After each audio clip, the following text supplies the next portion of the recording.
আজ বাসা থেকে আসার পথে বৃষ্টি শুরু হয়ে যায় এবং বৃষ্টির দৃশ্যটা ভালোই লাগছিল, তাই একটু ভিডিও করলাম।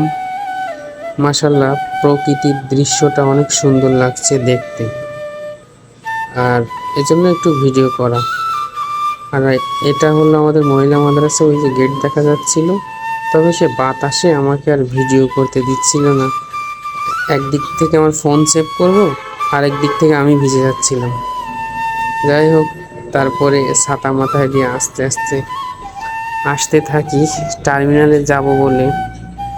তো এখানেও দেখি অনেক পানি জমে গেছিল, এই টুকটুক করে আসতেছি।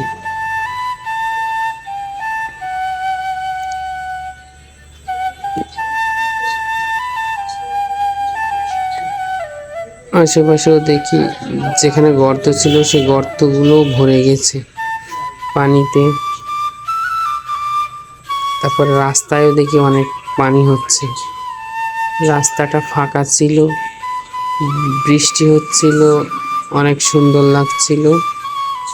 তো এটাও একটু ভিডিও করলাম, চাইলাম যে সকলে দেখুক বেনাপোলের রাস্তাটা।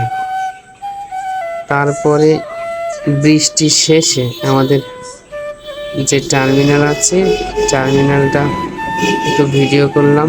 দেখলাম গাড়ির ওপরে নিচে যে ময়লা সব পরিষ্কার হয়ে গেছে, একদম দেখতেও সুন্দর লাগছিল গাড়িগুলা। পরিবেশটা ঠান্ডা, হিমেল হাওয়া বইছিল।